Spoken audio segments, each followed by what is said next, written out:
Welcome to a discussion on Sardar Patel's idea on citizenship. As you are aware, citizenship is the embodiment of special legal rights and entitlement and duties and obligations of the people in relation to the state and the people themselves. It is shaped through the engagement of people with the state for centuries. It is indeed a Western innovation and still under the process of refinement based on situational experimentation. In the present juncture of its shaping up, it has been integrated with several key elements to those have evolved over the centuries. Citizenship has been shaping and shaped in different parts of the world. Based on the Western experience, T.S. Marshall in 2009 highlighted that citizenship that embodies a varieties of civil, political and social rights have evolved over the last centuries sequentially.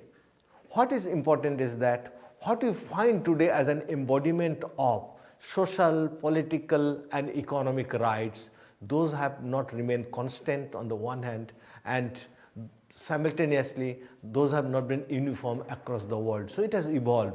How it has been evolved over the centuries? It is widely pointed out that the citizenship started evolving with the civic rights, then there's the political rights, then there are the social rights.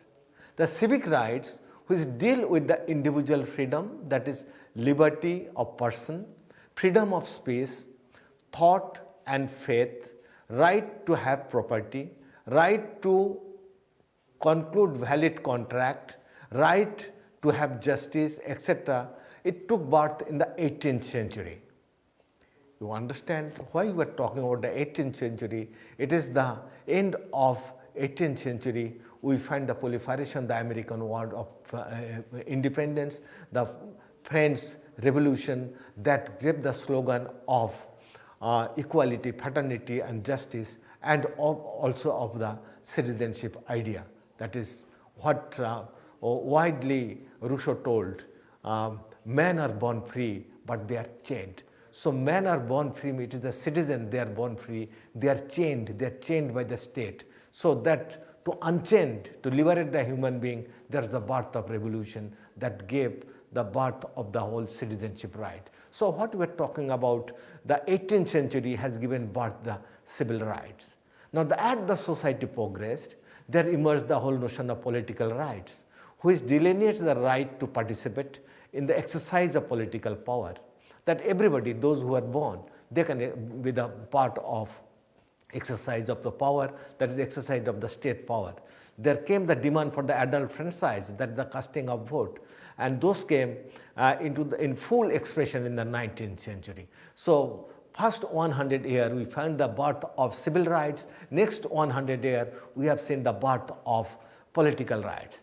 But political rights itself, only the adult franchise and participation of political power, only limited few, is not enough to depict the expression of equality, fraternity and justice in the society. What is important? There should be proliferation of the social rights. Social rights that asserts for the right to the economic welfare and social security, right to share the full social heritage, right to live a life of dignity as a civilized being according to the standard prevailing in the society. All those rights, the talk of those rights got momentum in the 20th century. What Marshall talked about that when these rights were gradually thought of, the citizenship rights were thought of and articulated in the Western society, be it the civil rights, the political rights or the social rights. It emerged in Europe when the Europe was a capitalist society and a class-based society, and citizenship was introduced within this capitalistic and class-based social order.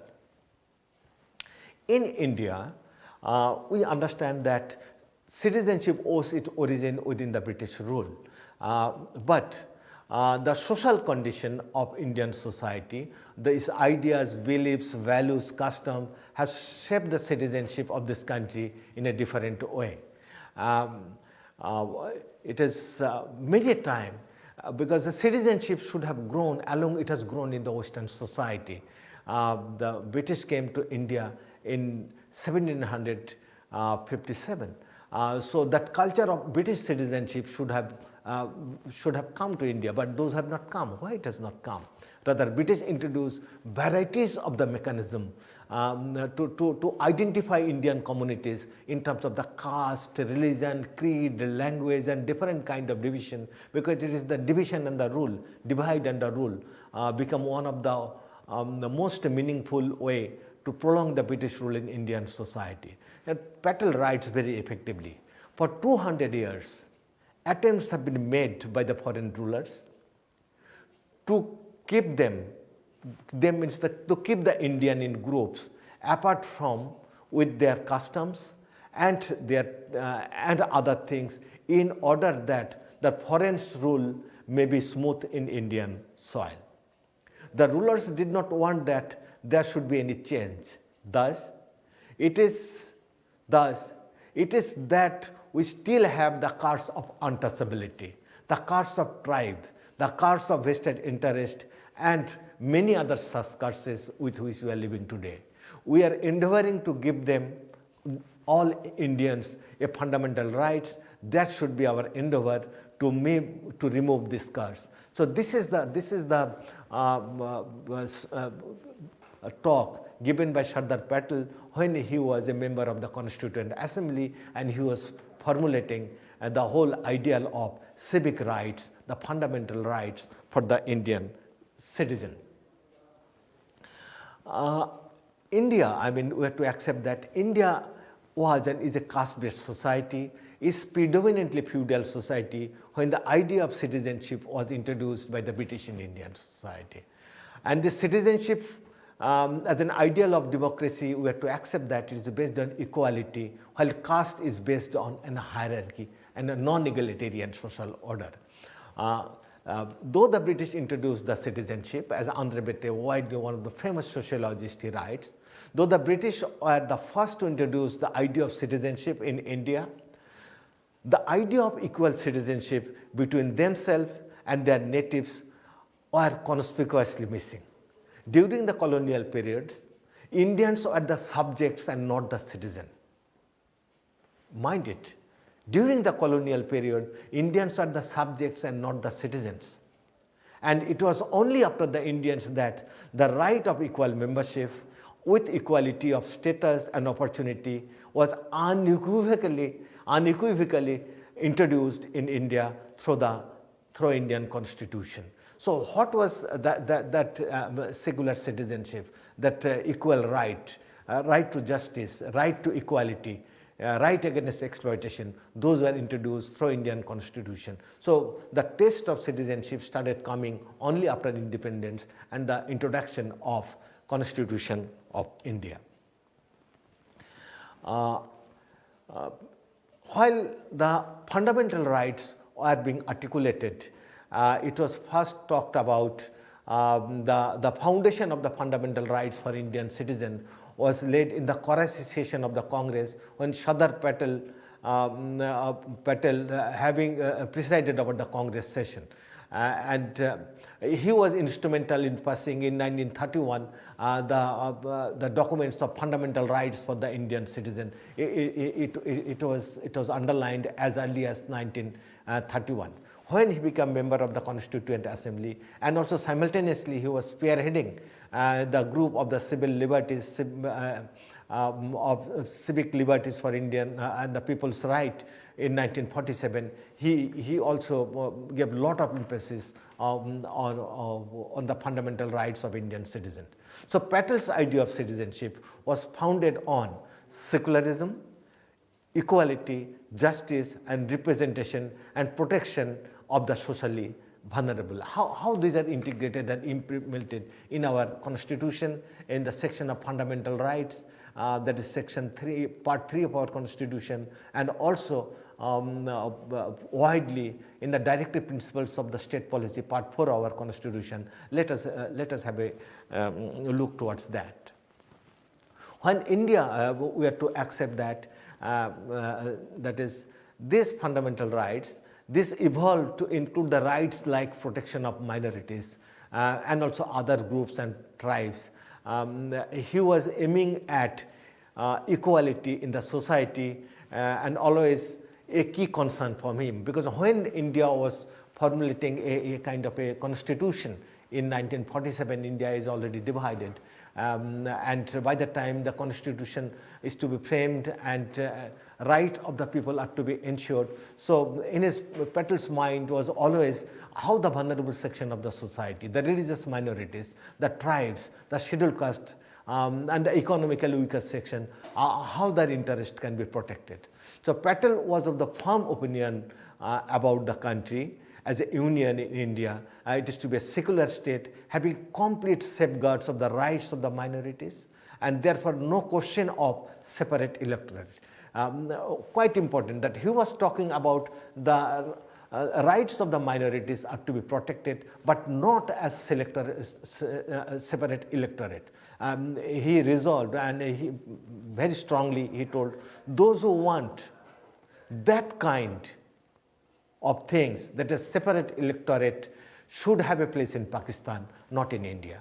Here we are building a nation and we are laying the foundation of one nation, and those who choose to divide the country again in the name of separate electorate, and so the seats of disruption will have no place, no quarter here. And I must say very plainly enough, that is, they have no place here. So what he was talking about, India will take care of interest of the religious minorities. Religious minorities means the Muslim, the Christian, the Zoroastrian, the Sikh, the Buddhist, the Jain, and other religious minorities, and also of the tribal people, but not in terms of the separate electorate, but what is to be done in terms of giving them a special rights in the constitution. So a kind of a what we call articulating individual rights and also collective rights. So let us talk about the minority rights he talked about. Being the chairperson of the minority committee of the Constituent Assembly, Sardar Patel widely asserted that although the Constitution of India, it has come out of, it is refraining from using the term minority, but referred to the minorities based on the religion and language, and detailed the minority rights most comprehensively. So Constitution of India does not permit, that is in terms of identifying minorities only in terms of religion. What he talked about the minorities in the constitution, because it is talking about the equality, but simultaneously within that some of the group rights are protected for the various religious group, and giving them certain rights to protect their culture, to promote their culture, and also make some special arrangement of their institution. So what he did in the first phase, he identified 6 fundamental rights. Rather, initially those are 7 fundamental rights. That is right to equality. It is talked about Article 14 and to 18. Right to freedom, Article 19 to 22. Right against exploitation, Article 23 to 24. Right to freedom of religion, Article 25 to 28. Cultural and educational right, 29, 30. Right to constitutional liberties, Article 32. There is another right, that is the right to property, that is done away with from the category of fundamental rights of Indian Constitution through the 3rd Amendment to Indian Constitution. Now let us talk about the group rights and the individual rights. The liberal democracy is based on the individual rights and also of the group rights. One can read Article 14 that guarantees the equality and prohibiting discrimination based on birth and religion. So nobody can be discriminated in the society based on birth and religion, gender, etc. consideration. Similarly, also Article 30, it guarantees that the educational institution may run by minority groups would not be discriminated against in grant of financial assistance from the state, even as it granted their functional autonomy, and can visualize as how framers of these articles of the Constitution bravely sought to rectify the historical oppression and discrimination and untouchability and physical distance. So those are kind of things practiced in the society. So our Constitution made the provision by asserting some of the collective rights to the various religious group for their educational institution.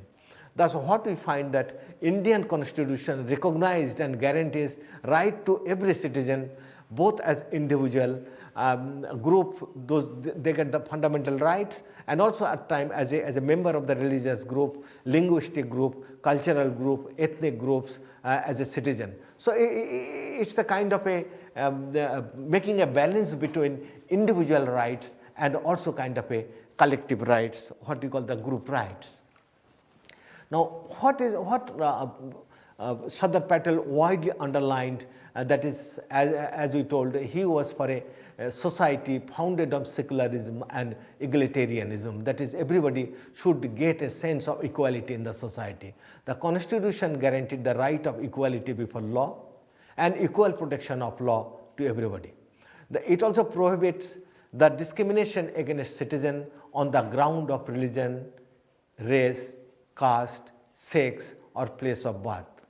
People's freedom of conscience and right to freely profess, practice, and propagate religion, subject to public disorder, morality, subject to public order, morality, and other fundamental rights. So it is everybody is having to practice their own conscience, and religion is widely accepted, subject to public order and maintenance of public morality, and not affecting the fundamental rights of others.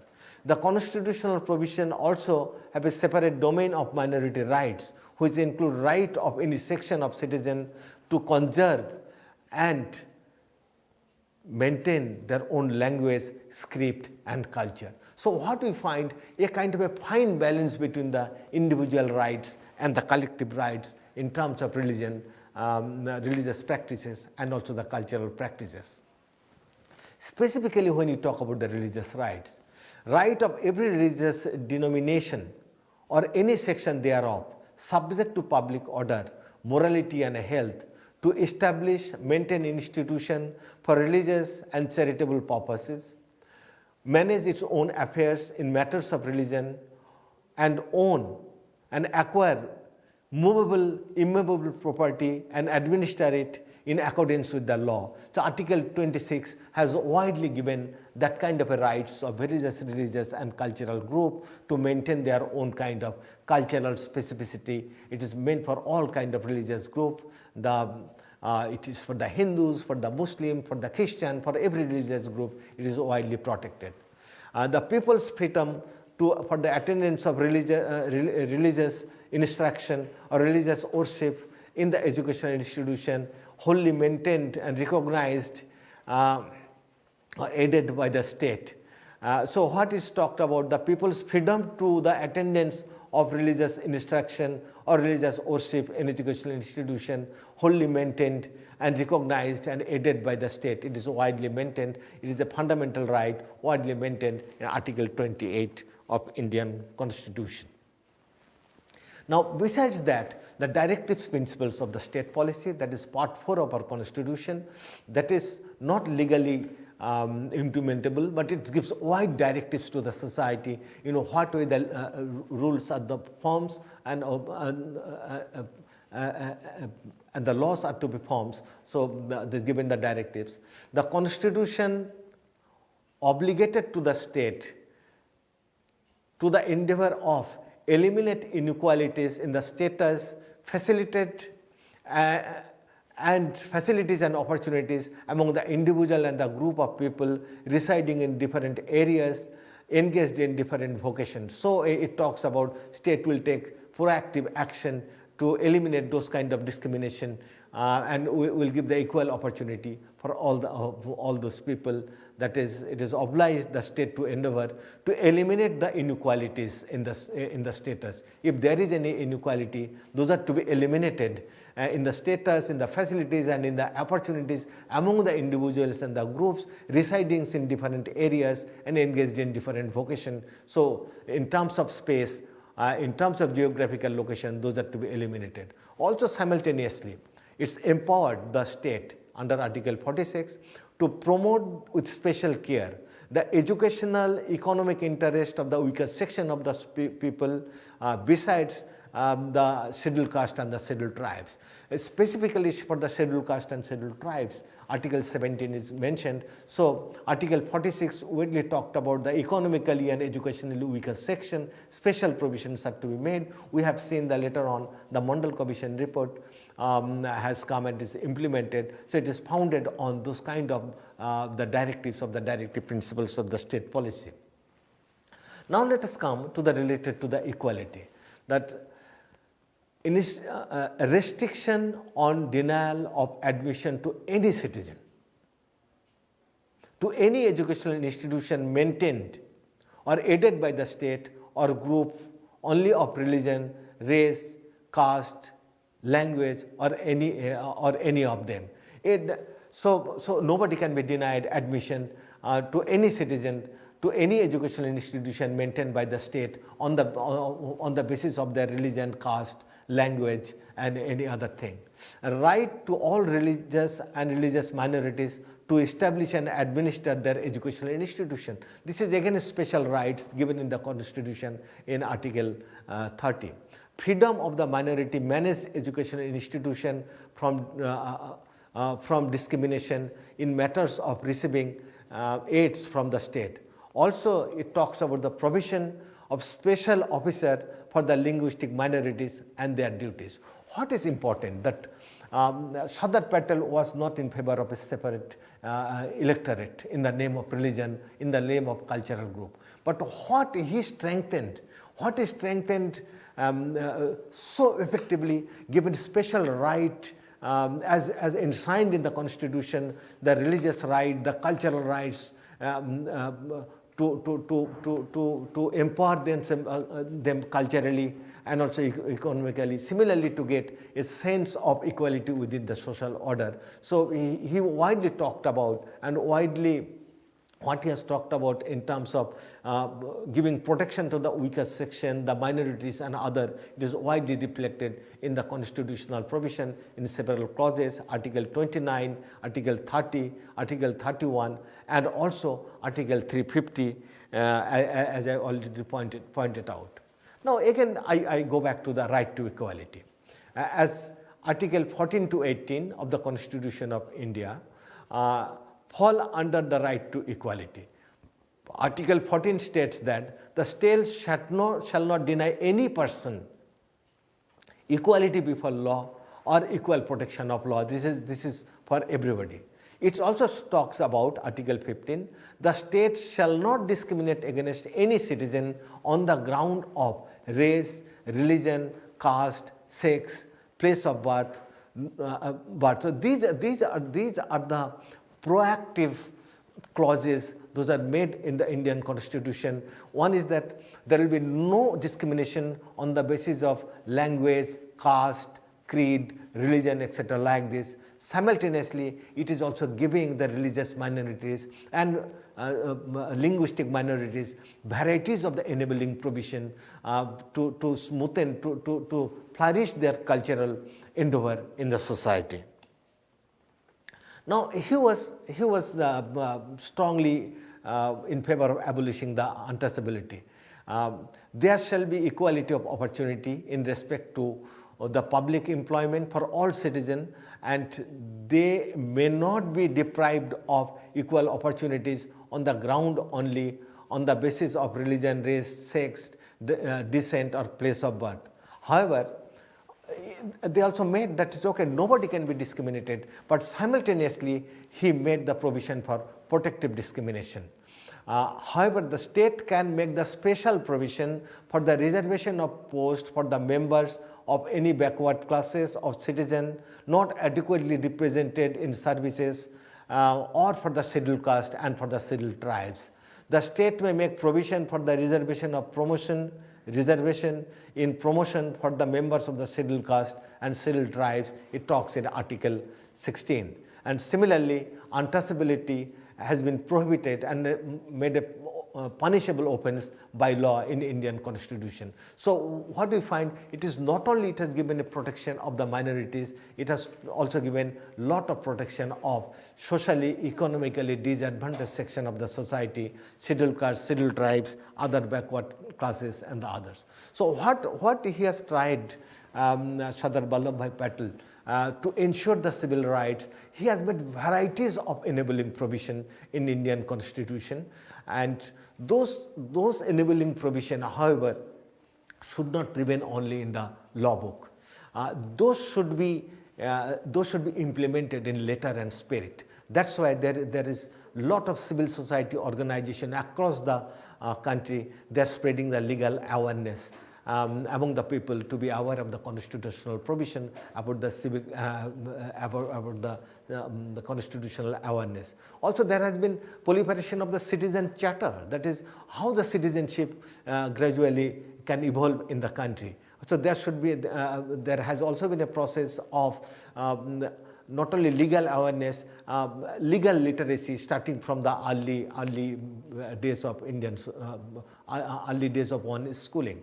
So what is important, Sardar Patel has widely tried. He tried to give a foundation of a egalitarian society in which everybody should get a sense of equality, fraternity, of justice, independent of their race, religion, caste and other things. Simultaneously, even the religious minorities, the economically and socially vulnerable section of the society, they can a space for their empowerment of the society. What it talks about, it is the empowerment of the citizenship, empowerment of citizenship rights. Thank you very much for being with this talk.